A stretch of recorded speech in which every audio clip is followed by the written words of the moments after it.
I think I've known Amartya Sen about as long as I've been a professional economist. Through Dale Jorgensen, I met him one night in San Francisco. It must have been in the spring of 1961. And I found him amazing even then. And whenever I got stuck, very often when I got stuck, I've gotten stuck innumerable times, but very often when I've got stuck, I'd pick up the phone or in some other way manage to reach Amartya and talk to him. I remember I had a personal decision a few years ago, and I called him up about it, in part because he was involved in it, and he rejected my first reason, and he said my second reason was absolutely right on, and maybe the third reason was pretty good too. So I felt so fortified, and I made the decision that I wanted to make, but with the certification of Amartya. He was also helpful in reorganizing my introductory textbook. I had started off, it's a book on political economy, 1985. I'd started off by talking about Robinson Crusoe. And Amartya said, for God's sakes, don't start that way. Start with a society. And I did. And I quickly saw the enormous wisdom of doing that. Well, now Amartya has had a long career, and he's still going strong, and we still look to him for not only wisdom, but also vision and new ideas. Amartya, the floor is yours.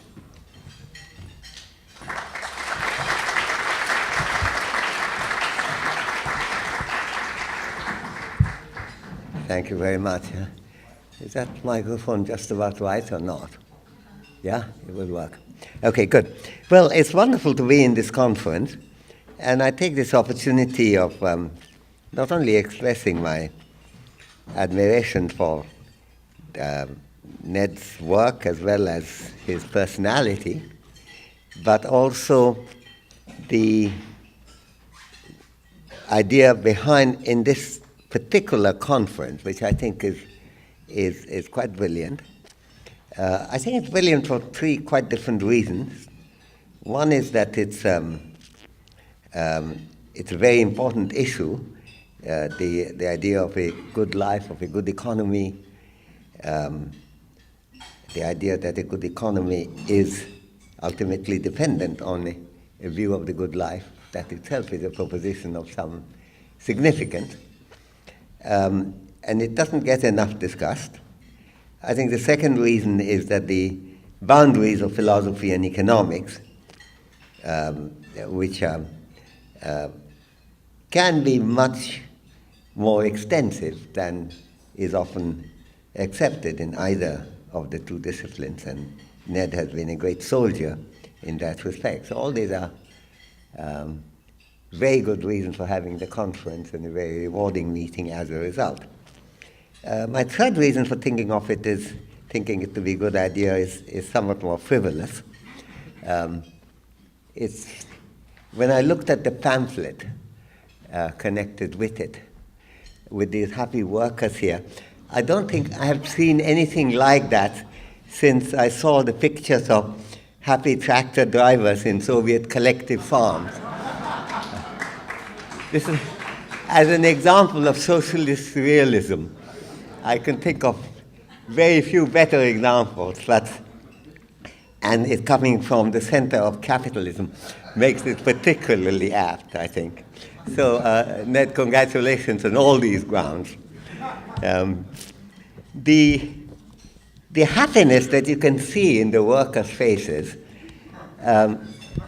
itself raises a question, which is one question which is being discussed a lot, is the idea that how important is happiness, where does it stand, what is its connection with well-being, and we have been discussing that for, both yesterday and today. But there's another more broader aspect happiness is something which you can see in people's faces there. So it's one side is experiential. Secondly, it's an experience that is visible to others, which is actually a lot to do with the success of happiness and utilitarianism as a system. And it relates to the question that was kept coming up through the day yesterday, as well as at dinner, when some people, including Joe Stiglitz, over dinner was arguing for what he called, I can't say that I like the idea, but I'm very much supportive of the idea, though I'm not sure I like the term, namely the dashboard approach, where you have all these meters, like you're driving an airplane and your attitude, altitude, speed, and so on. And you arrive at well-being based on the totality of that.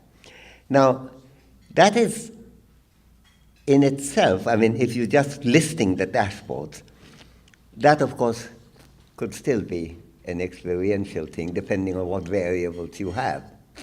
But when you're trying to convert that, if thinking of a mapping of that into what you would call well-being, or the basis of a good economy, then, of course, there is a need for judgment, and there is a need for assessment of the relative importance and how they link with each other. So this is not something which you're going to see in people's faces at all. There has to be a judgmental element in it, which is central, in my judgment, to the understanding of well-being, of which happiness, of course, is a part. I think one would have to be very stupid to think that happiness doesn't make any difference to well-being. I don't think no anti-utilitarian that I know of, well, there might have been some really kinky ones, but leaving them out, I don't think anyone wants to denigrate happiness as such. And in our conversation, we always do that. If I were to say, Ned, will you come to dinner on Friday? And Ned says, yes, I'll be happy to come. I don't say, Ned, I didn't ask you whether you'll be happy to come. Will you come? Because it is assumed that that's good enough reason for coming in the absence of any other contrary reason that has been given. So I think it's going to be part of the evaluation, as if you put in mathematical terms, it's bound to be a part of the arguments of a function that will take you to understanding of well-being. I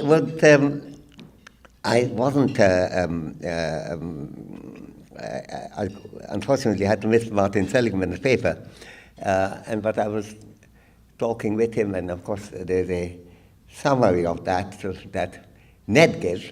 And one of the points he seems to make is that it seems to me, they may or may not be Martin, that the well-being in itself is not measurable, but the components may be. Now here, of course, I have to wonder what one means by measurement. To me, measurement is not very different from comparison.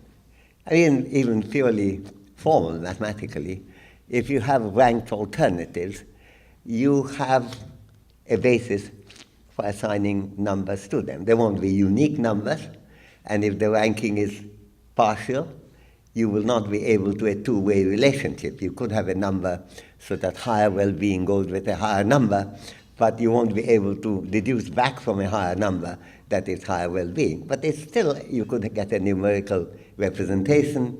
Then when it becomes more complete, you could get actually a fully two-way numerical representation. Then when you have some more conditions, you will be able to assign numbers with very great regularity of monotonic type or linear, unique up to linear transformation, which is what is called cardinal utility, and so forth.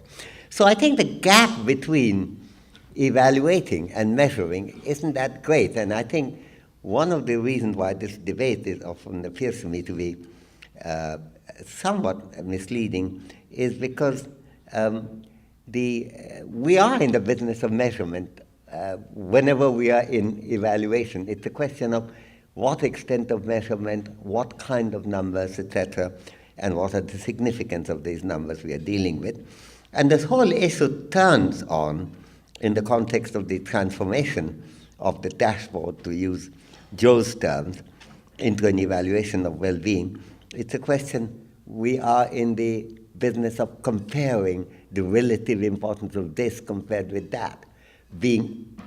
Having a job rather than no job, and having job satisfaction. How much is it more important that you have a job of any kind, or is it more important that you have a job only which you have job satisfaction? You can easily think of trade-offs that coming there, which you could spend your time on, and that would be an appropriate area to plant the debates on. Now, moving from that point, there's another issue which seems to me to be quite important. It is the issue of seeing good life, well-being, etc., as something that makes your life go better in your judgment and in your assessment, and I submit it has to be a judgmental point.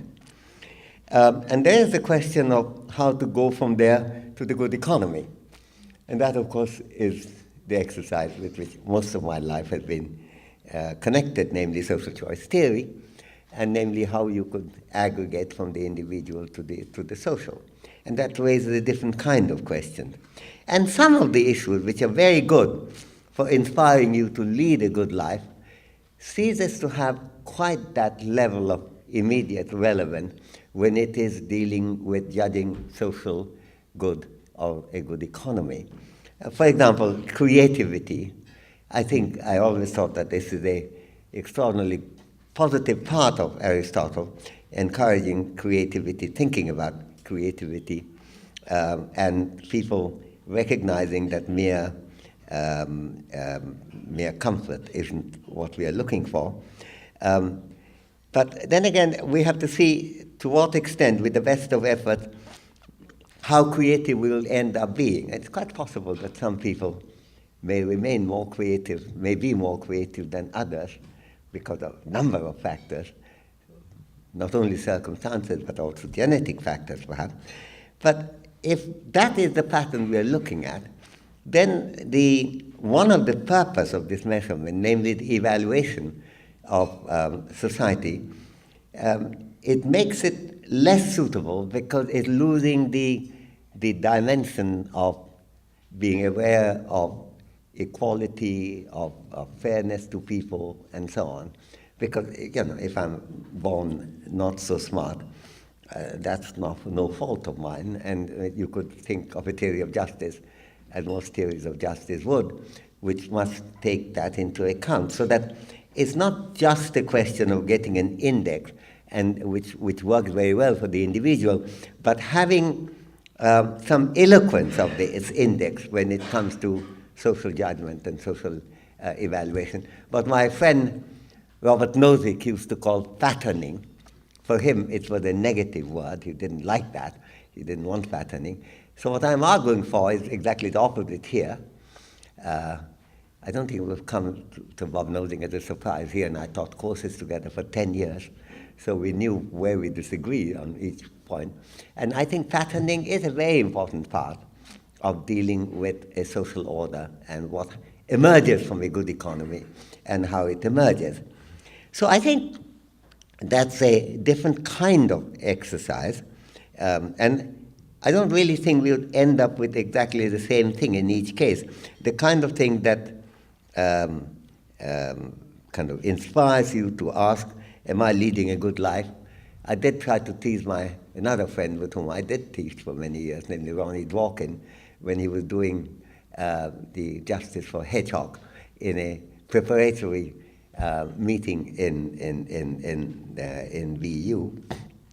I thought that you could be too obsessive about that, and that all the time asking, did I do right? Can I rationally examine and justify each of these decisions? I tried to give some counter examples to it, and trying to, in fact, ended up with the title of Nadine Gordimer's novel that Ronnie must consider advising people get a life. And getting a life doesn't consist of constantly asking, have I rationally justified it? There's a need for spontaneity, there's a need for a lot of values which doesn't fit into that pattern. On the other hand, do I think that's a very important exercise? Yes, very, extremely important exercise. On the other hand, does it translate on all fours into the patterning issue and the justice of the patterning and the injustices of society that are revealed by immensely unequal and, in my judgment, or in considered judgment, unjust patterning?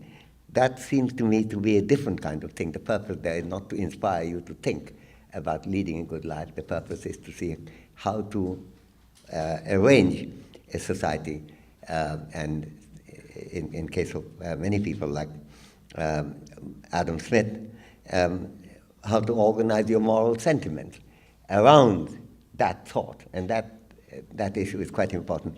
Now, I mentioned Smith, and I was interested. I was talking with Ned, and Ned said he did look at to theory of moral sentiments, and he liked some of it, but most of it he thought he was written in 1757, he said. So, but it's actually pretty good stuff for 1757. It's pretty good stuff for 2011 too. And some of them is concerned with this patterning issue.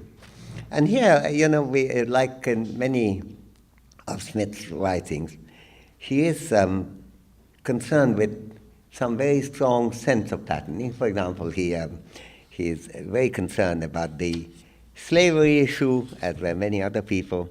And unlike David Hume, who somewhere actually betrays a possibility of what could be interpreted as racist thinking, only one case, no racism vis-a-vis the Asian, but some racism against Africans, as far as I could detect looking through his writing. And I don't think you will find anything of that in Smith. And indeed, he seems to think that absolutely everybody has a huge power of being able to lead a life of the highest kind, no matter where they have origin. And indeed, in one case he goes, as always, Smith goes opposite to, the opposite to the standard prejudice. And he's commenting here on the fact that many slave owners justified by assuming that an African is not capable of the kind of thinking that Europeans are. And to which Smith retorts, I quote from Smith, "There's not a Negro from the coast of Africa who does not, in this respect, possess a degree of magnanimity which the soul of his sordid master is too often scarcely capable of conceiving." This is the kind of opposite statement of that kind. But basic belief that he has throughout is that we are born pretty much similar, and what differences that are made come from how we are reared, how we are educated. Sometimes he revealed that he doesn't really think that everyone's born exactly the same, but he said that whatever we observe in society, most of it just reflects social influence, which is a different proposition, but that's the one he wants to concentrate, because A, that's big, and B, that's amenable to doing something about them.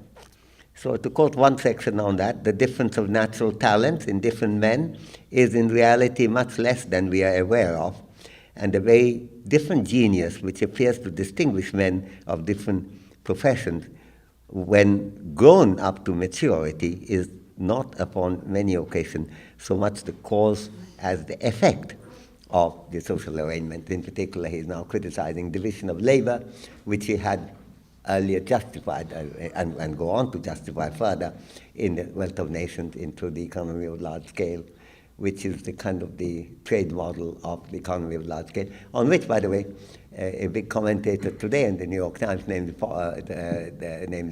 Paul Krugman, did his PhD thesis. The economy of large scale issue was exactly connected with that. Now, interesting point connected with Ned's thing about the quality of life. What does he think? Now, I don't think Smith is concerned only with job satisfaction. He is concerned with that. But he is also concerned the impact of the job in the opportunity that we actually get in improving our life. That's not quite the satisfaction. It's the freedom that jobs gives us and the lack of freedom. I have tried to interpret in my book, Idea of Justice, that there is a freedom-based idea of justice that you can pursue, for which quite a lot of the root you can find in Smith. So this is partly also connected with that. And here I'll take the liberty of reading out something because it's directly relevant to Ned's conference. So I'm quoting from Smith. The employment of people of some rank and fortune, besides, are seldom such as harass them from morning to night.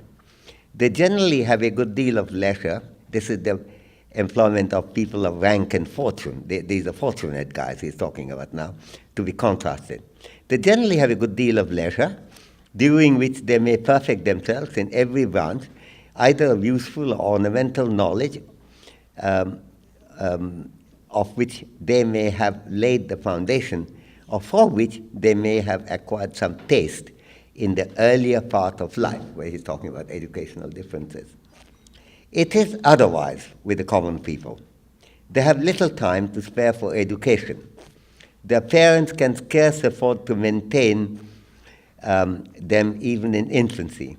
As soon as they are able to work, they must apply to some trade by which they can earn their subsistence. That trade, too, is generally so simple and uniform as to give little exercise to their understanding. And while at the same time their labor is both so constant and so severe that it leaves them little leisure and less inclination to apply to or even to think of anything else. So this is where you get Smith's class theory, how it perpetuates over time. You can see why it's quite clear anyone who has seriously read Marx will recognize why Karl Marx was starstruck by Adam Smith. There's no question that and the first discussion of the stratified class system in the economy is in fact Smith. Marx gives it a fair amount of credit for. So I will stop there since I can see my time is out. But my point really is that these are motivated very much by policy issues. Now, when he's not assuming that if common people had exactly the same opportunity as Aristotle had to have leisure and study, that they would naturally end up being exactly the same level of creativity. He's saying they're not getting what they could have got. And that is a very big loss. And that, in the patterning context, it seemed to be very relevant. So I want to end up by saying that there is the patterning question and there is the inspirational question for good life for the individual. And in both these respects, I ought to congratulate Ned for thinking of this conference. Thank you.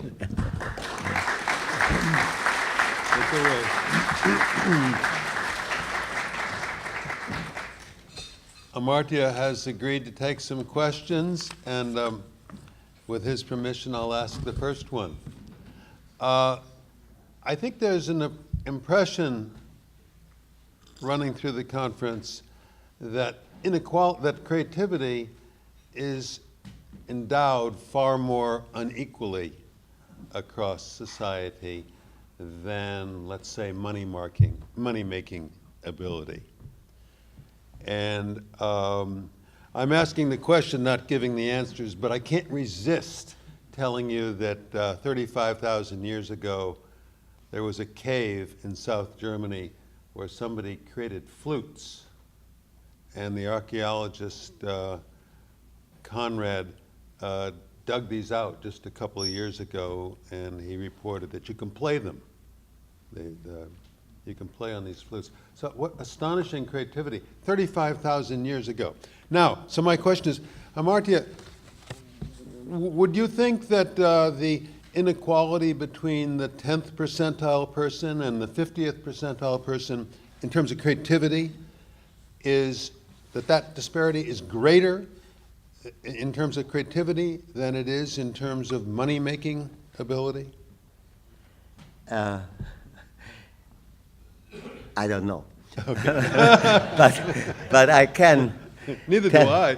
But I think what you have to look at, there's another dimension to it, to which Aristotle actually does make a reference when he's talking about the money making.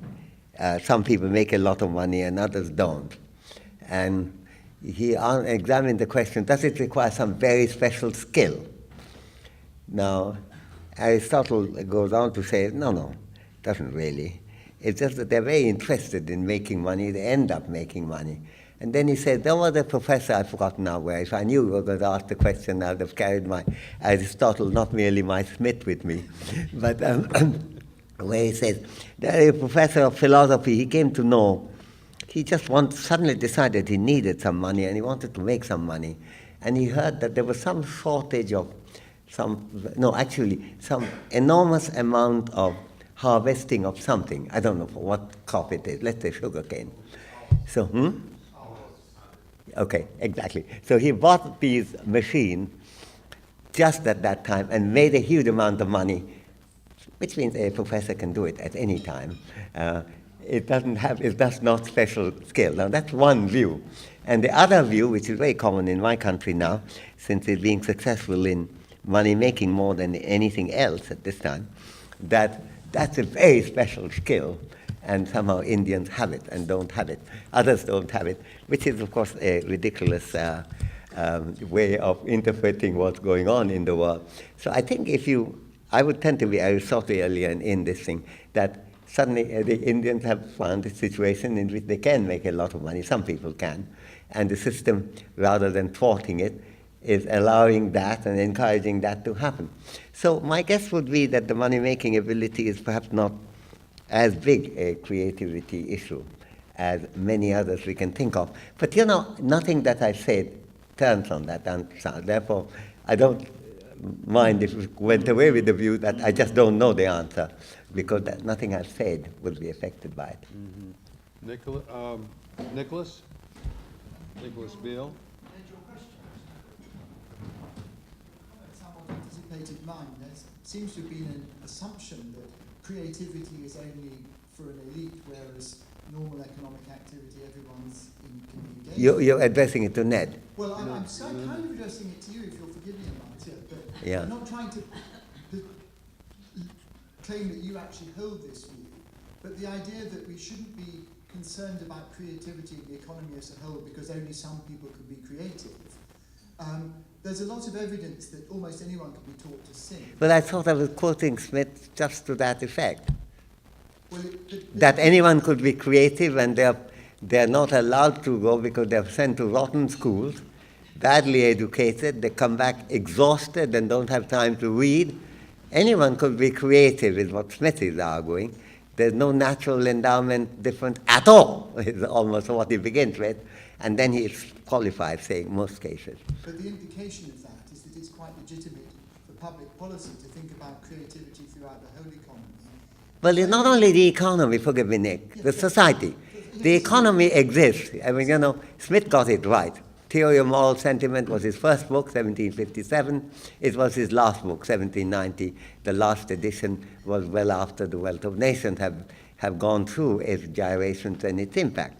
He began there, he ended there, and he went on saying in the advertisement, which is, by the way, this is my edition of the Theory of Moral Sentiments, if I may. This is the Penguin one where I had a long introduction about Smith, that he discusses, Nick, there, namely that economics is a part of a much wider world, and I'm going to talk about that part in a different book. And in the 1790 edition, just before he died, he said that I have partially fulfilled this promise in a book called The Wealth of Nations, which I've also written. And so I think don't talk only about the economy. It's society, creativity in every sphere of life. Economics comes into many of them, yes. And one of the strange things about creativity is that it can be shared, and there's the benefit of the creativity. And I think a lot of what we're seeing with the networked economy, with phenomena like Wikipedia, just shows, and YouTube, just shows how much creativity there really is out there. Yeah. It isn't just something for an elite, and it's something that... Yeah, but I don't think, I think you're pushing against an open door there. Sure. I don't think anyone is arguing it's for the elite. I don't think Ned is arguing that either. I'm definitely not arguing for that. I'm on record of having unargued that, if I may put it that way, disargued that. Okay, another question.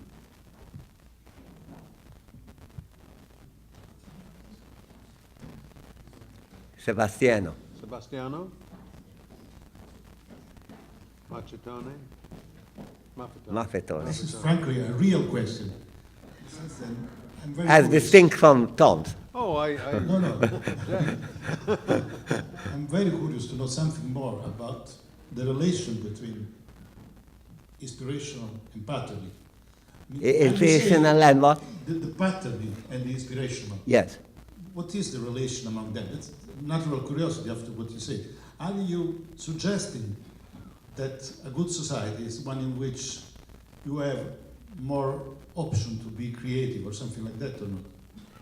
Well, it's certainly good society must be dependent on that consideration. I take what Joe likes calling dashboard view. That would be one of the considerations. That's not the only one.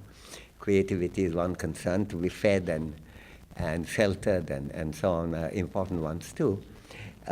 But is it part of it? Yes. But it's not the case that the creativity that we... you see, I think there's a distinction between constantly asking, if I think of it as the Ronnie Dworkin question, am I doing right? Is it really what I want to pursue? That rather obsessive pursuit of self-improvement, that has its role in some contexts. I would probably argue that it can be carried too much because then it sort of eliminates spontaneity and some of the joys of living. But I can see the merit of it. But those who, with the best of effort, don't succeed in doing it. And there's always, I think, I wasn't here when Tom spoke yesterday, so I don't know. Somebody said that Tom did speak about that, and it's possible that in Aristotle there is really relatively little concern. I mean, there's Smith, there's a big concern about inequality. Aristotle, I don't think that is one of the major concerns that he has. And therefore, it doesn't get into difficulty if you turn out that you don't succeed in doing it. Now, most cases, the Smith argues, you won't succeed if you don't succeed in doing it, getting as far as you would like to go, it's because something you didn't have the opportunity, the society was unfair to you. But it is, of course, possible, to which Smith doesn't pay much attention because he was so rabidly against the naturist as opposed to the nurturist view, that he didn't want to concede that. But it is quite possible that we end up being differently creative.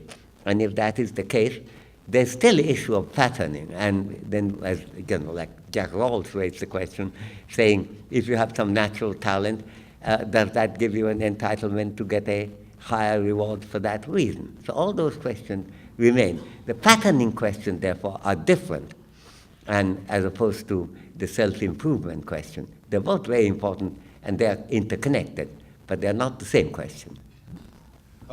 We have time for one more very short question and short answer. David Vines. Can I ask you to say a little bit about... Can you stand up and speak up from the diaphragm? Say a little bit about the first sentence. About?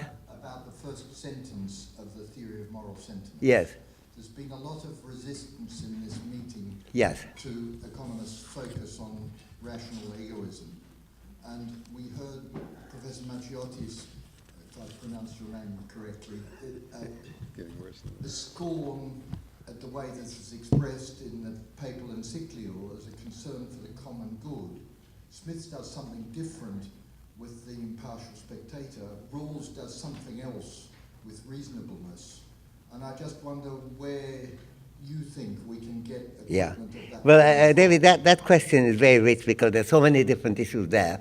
You said say something, and this guy is saying don't say very much because we have to break. So I'm a bit torn. But the first sentence is important. I'm very glad that David raised that issue because Smith is interpreted and the invisible hand is interpreted. I heard it even this morning as believing that somehow pursuing your own interest is going to get you there. Smith discusses, when I first visited Chicago in 1960, it was shortly before I met him, and Harry Johnson had asked me to come there, it became quite clear to me after spending a week there that everybody knew 2.5 pages of The Wealth of Nations that concerned the butcher, the baker, and the brewer, where Smith is discussing a very simple problem, namely, why do they want to trade? He's not discussing, as he does elsewhere, how is trade sustainable? You need trust, you need reliability. How do you make it a good society? Well, you need sympathy, you need sense of justice, you need public spiritedness. All these are Smith's words. So all these issues are present there, but his view about what human beings are is also badly represented by saying that people seek. I mean, he is saying if the butcher and the baker and the brewer are seeking trade, that is connected with their personal interests. He's not saying there is nothing else in people's mind. And my grumble on that is that often people give up reading a book after some pages, but this is the first sentence. Bit early to give up reading a book. The first sentence reads like this, I read it. This is Smith's first, chapter 1, section 1, chapter 1.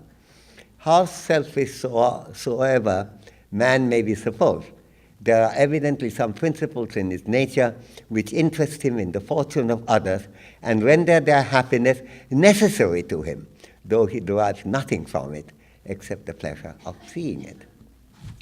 Thank you very much, Amartya.